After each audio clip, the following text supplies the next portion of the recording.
Okay, let's unpack something truly fundamental today. Something we experience it all the time, right? The speed of light. Right. It's just there. But just imagine for a second if it were infinite, like instantaneous everything. Whoa, yeah, the universe would be completely different, unrecognizable, really. Exactly. And, that kind of thought experiment, it really highlights just how crucial the finite speed of light actually is. It's foundational. It really is. And understanding why it's finite, well, that's the core of so much modern physics. And that's exactly what we're diving into today. We've looked at a whole range of stuff, theoretical physics, some amazing old experiments, and, observations from way out in the cosmos. It's quite a journey. Yeah. So our mission, if you like, is to get to grips with why light has this very specific finite speed. And honestly, you'll see this isn't just some dusty old fact. No, not at all. It unlocks these deep insights into how everything works. It's like finding the one rule that makes sense of the whole game. Take it away and the entire thing just collapses. Okay, so where do we even start trying to untangle this cosmic speed limit? Our sources point back pretty strongly to the 19th century. James Clerk Maxwell. Ah, Maxwell, yeah.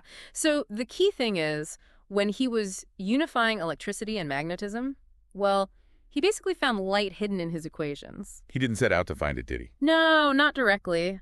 But his math, describing how electric and magnetic fields interact, it naturally predicted these electromagnetic waves, and crucially, it predicted their speed. Right. And this is where, it gets really neat. His equations give us this formula. C equals 1. Okay. Yeah. Now, C is the speed of light. But those other symbols, a go and error, that's the vacuum permittivity and permeability. Exactly. You can think of an arrow as how easily an electric field can set itself up in empty space. And air is sort of the magnetic equivalent, how easily a magnetic field permeates space. Okay. And the critical point is, these aren't just placeholders. They're fundamental constants of nature. They have specific, measured, finite values. Right, like OE's is about 8.854, 10 OU, something, farads per meter. That's the one. And Oreos is defined exactly as 4x 10 Henries per meter. So you plug those actual measured values into Maxwell's equation. And bingo. Out pops the speed of light, about 300 million meters per second. So the speed isn't arbitrary. It's dictated by these fundamental electric and magnetic properties of space itself. Precisely. Which leads to a really crucial insight. If C were infinite, then one of those constants, Arios or area, would have to be 0. According to the math. Right. But we know they're not 0. We see electric and magnetic fields all the time. They clearly interact with space. So the very existence of electromagnetic phenomena tells us area are real finite values. Which means C must be finite. It's baked in. It really is. It's like the universe has these built-in settings. And our sources were hinting that these constants, areas, they connect to something deeper too. About the vacuum. Yeah, that's fascinating. They reflect properties of the quantum vacuum. Even empty space isn't truly empty. Quantum fluctuations. Exactly. There's this sort of simmering energy density, and that affects how fields propagate. An infinite C would imply a vacuum that just couldn't support these quantum effects. Which would mess things up pretty badly between classical physics and quantum mechanics. It would blur the lines completely, yeah. It suggests these constants are tied to the very fabric of reality at the quantum level. Okay, so Maxwell gives us the how light speed is tied to A as in A. Then comes Einstein. Special relativity. This gives us more of the why, right? Why this speed is so absolute. You could say that. Einstein's big leap was his postulate. The speed of light in a vacuum is invariant. Meaning everyone measures the same speed, c, no matter how fast they're moving themselves. Exactly. Which sounds simple, but it forces you to completely rethink space and time. They're not separate anymore. They have to be woven together into space-time. And that's where we get the really weird stuff, like time slowing down and lengths changing, time dilation, length contraction. That's right. And those effects are described by the Lorentz factor. It's a formula with velocity v and the speed of light c in it. Let me guess. What happens if c is infinite in that formula? Well, the math breaks down. The Lorentz factor becomes essentially 1, or undefined, depending how you look at it. The whole relativistic framework, time dilation, length contraction, it just vanishes. So no weird time effects for astronauts. Things would be simpler? Simpler, maybe, but fundamentally wrong based on what we observe. And the implications are even bigger than that. An infinite C would destroy the light cone structure in space-time. The light cone. That's how it cause and effect, right? Absolutely.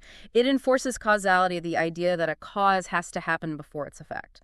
Light speed being finite creates this boundary. If it were infinite, you could have instantaneous influence across the universe. Like knowing about an exploding star instantly, even if it's billions of light years away. Exactly. Or worse, potentially receiving signals from the future, or effects happening before their causes. It completely scrambles the logical order of events. Cosmic chaos, like you said, it just wouldn't work. It really makes you appreciate that finite speed limit. Our sources also point out c is like a conversion factor between space and time in relativity. In the space-time interval equation, Sackgill's connote to the c. That's the one. If c were infinite, that term blows up and space and time effectively decouple, you'd be back to a Newtonian universe. Absolute space, absolute time, instantaneous gravity. Things we know aren't true. We have experimental evidence against that, like the Shapiro delay, the tiny delay in signals passing near a massive object like the sun, caused by space-time curvature. That delay depends on c being finite. Okay, so the theories, electromagnetism, relativity, they scream that c must be finite. But this isn't just theory. We've measured it, right? People actually proved light wasn't instantaneous. Oh, absolutely. And the history there is fascinating. Ole Römer, back in 1676, that's often cited as the first real quantitative estimate. With Jupiter's moons, how did that work again? He was observing the timings of the eclipses of Io, one of Jupiter's moons. He noticed that the eclipses seemed to happen later when Earth was farther away from Jupiter in its orbit and earlier when it was closer. So the extra time was the light travel time across the diameter of Earth's orbit. Precisely. He realized the light didn't arrive instantly. It took time to cross that extra distance. It was the first solid piece of empirical evidence against infinite speed. Genius. Maybe not super precise by our standards, but groundbreaking. Absolutely. Then much later, in the mid-19th century, we got terrestrial measurements. Hippolyte Fizeau in 1849. The toothed wheel experiment? That sounds amazing. It was incredibly clever. He shone a beam of light through the gap between teeth on a rapidly spinning wheel towards a mirror miles away and timed how fast the wheel had to spin for the returning light to be blocked by the next tooth. Wow. He was basically chopping up a light beam to measure its speed on Earth. Exactly. And he got a value pretty close to the modern one. Then others refined it. Cornu improved Fizeau's method. Léon Foucault used a rotating mirror instead of a wheel, which gave even better results. It's like this steady march of increasing precision over centuries. It really is. Each experiment building on the last, nailing down that value more and more accurately. Until we get to today, where c is measured so well, we actually define the meter using it. That's right. Since 1983, the speed of light in a vacuum is defined as exactly 299,792,458 meters per second. So the speed of light isn't something we measure anymore, in a sense. It's a fixed standard. It is. And the meter is defined as the distance light travels in 1,299,792,458 of a second. Modern techniques like laser interferometry confirm its constancy to incredible precision, like within 1 meter per second. Okay, so it's settled. Finite, constant, precisely known. Let's talk implications. What does this finite speed do for us, or for the universe? Well, fundamentally, it allows electromagnetic waves to actually be waves that propagate and carry energy and information. The wave equation itself, which describes how these waves travel, relies on c being finite. If c were infinite, that equation sort of collapses. You wouldn't get propagation. You just have instantaneous action at a distance. So no radio wave traveling from the station to your car. No light traveling from the screen to your eyes. Basically, yes. No wireless communication as we know it, no optics, no vision. The very act of seeing depends on photons traveling at a finite speed from an object to you. That's pretty fundamental to daily life. It is, and cosmically, as we touched on, it preserves causality. That universal speed limit prevents faster-than-light signaling. Avoiding those messy paradoxes. Exactly. Can you imagine the chaos if gravity or quantum entanglement could transmit influence instantly across galaxies? The universe needs that finite c for cause and effect to work properly. And then there's the astronomy angle again. Look back time. Ah yes, look back time. Crucial for understanding the cosmos. Because light travels at a finite speed when you look at a distant galaxy, say 1 billion light years away. You're seeing it as it was 1 billion years ago. The light took that long to reach us. Precisely. It's like a time machine. We get to see the universe's history unfolding just by looking farther away.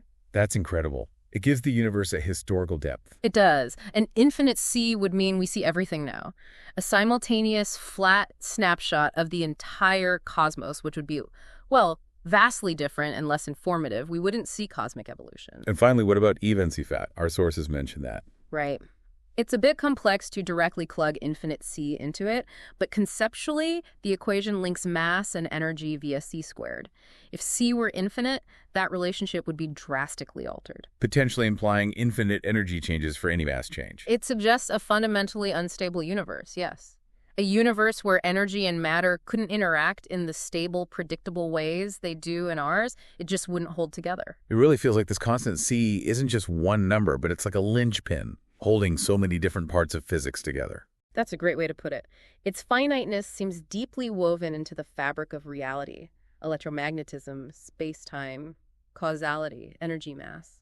Okay, so wrapping this up, the big takeaway seems pretty clear. The speed of light being finite isn't just some quirk. No, it's fundamental, non-negotiable, really. It's tied directly to how electricity and magnetism work, how space-time itself is structured via relativity, and it's essential for causality for the universe making logical sense. It's not just a feature of the universe, it's arguably one of the foundational rules that makes the universe be the way it is. And for you listening, think about it. This abstract physics concept, it underpins everything from you seeing these words or hearing our voices if this becomes audio, to the Wi-Fi signal bringing you this information, all the way to how we understand the birth and evolution of the entire cosmos by looking back in time. So here's something to really chew on. We've talked about why C is finite and what that means. But what about other fundamental constants like Planck's constant or the gravitational constant? Good question. Could they hold equally deep connections we don't fully grasp yet? And maybe flip the question. Imagine a universe where C's was different. Not infinite, but maybe half its current value, or twice. How would that change everything for you, personally? Your perception of time, of distance? It's genuinely mind-bending to contemplate how different reality could be based on the tuning of these fundamental numbers. It really is. Definitely something to ponder. Thanks for taking this deep dive with us today.